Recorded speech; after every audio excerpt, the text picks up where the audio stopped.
पर फिर गरमाया माहौल। केंद्र सरकार को मुसलमानों ने चेताया। जी हां, बता दें कि राजधानी पटना के हज भवन में एक अहम बैठक का आयोजन किया गया, जिसमें वक्फ संशोधन बिल को लेकर गहरी चिंता व्यक्त की गई। इस आयोजन का नेतृत्व इमारत शरिया द्वारा किया गया, जिसमें बिहार, झारखंड और उड़ीसा से आए सैकड़ों प्रतिनिधियों ने हिस्सा लिया। बैठक का मुख्य उद्देश्य केंद्र सरकार द्वारा लाए गए वक्फ संशोधन बिल का विरोध था। यह आयोजन वक्फ संशोधन बिल के खिलाफ एकजुट होकर अपनी आवाज सरकार तक पहुंचाने के लिए किया गया था। बता दें कि इस बिल से वक्फ संपत्तियों और उससे जुड़े अधिकारों पर असर पड़ेगा, ऐसा मुसलमानों को कहना है। मुसलमानों की मांग है कि केंद्र सरकार इस बिल को जल्द ही वापस ले। बता दें, बैठक में सिर्फ वक्फ संशोधन बिल ही नहीं, बल्कि मुस्लिम समाज से जुड़े कई अहम मुद्दों पर भी गहन चर्चा की गई। इस आयोजन में इमारत शरिया के आंतरिक मामलों पर भी निर्णय लिया गया। आप खुद सुनिए क्या कुछ कह रहे हैं इमारत शरिया के जनरल सेक्रेटरी मौलाना मोहम्मद शिबली कासमी। ये इमारत शरिया की बहुत बड़ी बड़ी होती है मजलिस अरबाब हल्वा, जो इमारत शरिया के ख़ास तौर से अमीर के सिलेक्शन और अमीर के हटाने के लिए वो होती है, और समाज में बहुत सारी गलतियों के सुधार के लिए इस कमेटी का काम रहा है।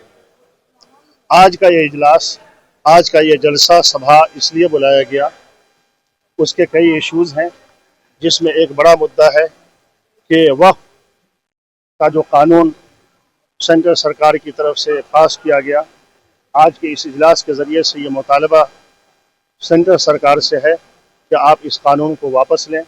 इससे पूरे देश में और हर जगह बेचैनी है। इसी तरीके से बिहार में बहुत सारे बोर्ड्स ऐसे हैं जो माइनॉरिटी से संबंध रखते हैं, उससे मुताल्लिक़ हैं। खुद मदरसा एजुकेशन बोर्ड में काफ़ी दिनों से चेयरमैन नहीं है, माइनॉरिटी कमीशन में चेयरमैन नहीं है, उर्दू की हालत बुरी है। इन तमाम चीज़ों पर मुतवज्जा करने के लिए आज का इजलास बुलाया गया। इसी के साथ इमारत शरिया के जो मेन होते हैं, अमीर होते हैं, जिसको हम आप चेयरमैन कह सकते हैं, इसका सिलेक्शन इस मजलिस के हाथ में हुआ करता है और उनको हटाना भी इस मजलिस के हाथ में हुआ करता है। इमारत शरिया की बोर्ड ऑफ ट्रस्टीज़ ने 20 मार्च को जनाब अहमद वली फैसल रहमानी साहब को आलिम नहीं होने की वजह से और इस देश के नागरिक नहीं होने की वजह से और दूसरे दस्तूर के ख़िलाफ़ काम करने की वजह से हटा दिया था। उसकी तौसीक और तायीद करने के लिए और उसका समर्थन करने के लिए आज की वो हज़रत मौलाना अनीस रहमान कासमी साहब हैं, जो 40 साल तक लगभग इमारत शरिया में अमीर रहे, इमारत शरिया की खिदमत अंजाम देते रहे और जनरल सेक्रेटरी वहाँ के लंबे ज़माने तक रहे और बहुत बड़े फ़क़ीह हैं और सैकड़ों किताबों के वो राइटर हैं। मौलाना अनीस रहमान कासमी साहब वो इसके अमीर वो इमारत में जी वो यहाँ के हैं। अभी जो है वो यहाँ के हैं, जो बोर्ड ऑफ ट्रस्टीज़ ने बनाया है, जिनके के लिए यह सभा है। मौलाना अनीस रहमान कासमी साहब वो यहाँ के हैं और जनाब फैसल रहमानी साहब उनकी नागरिकता अमेरिका की। इमारत शरिया की बिल्डिंग में बैठे अमीर वो फैसल वली रहमानी कह रहे कि हम अभी भी अमीर हैं।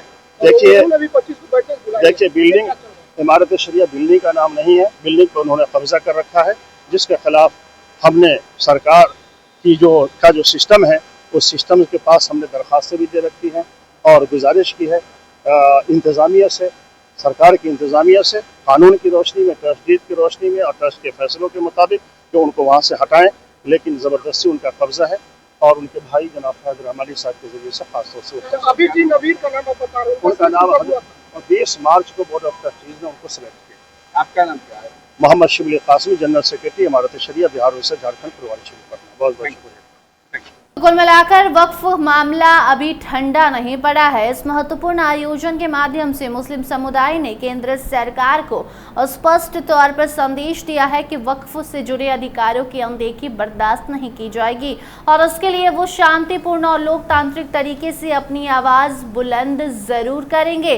और आपको बता दें कि आज के इस बैठक के बाद ये तो साफ हो गया है कि केंद्र सरकार अगर ये सोच रही थी या कोई भी सरकार, राज्य सरकार हो या केंद्र की नरेंद्र मोदी सरकार हो, अगर वो ये सोच रहे थे कि वक्फ का मामला अब रफू चक्कर हो गया है, वक्फ पर कोई ध्यान नहीं दे रहा है, तो देखिए ऐसी बात नहीं है।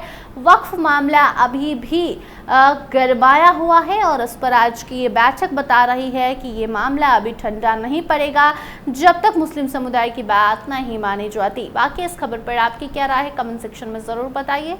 धन्यवाद।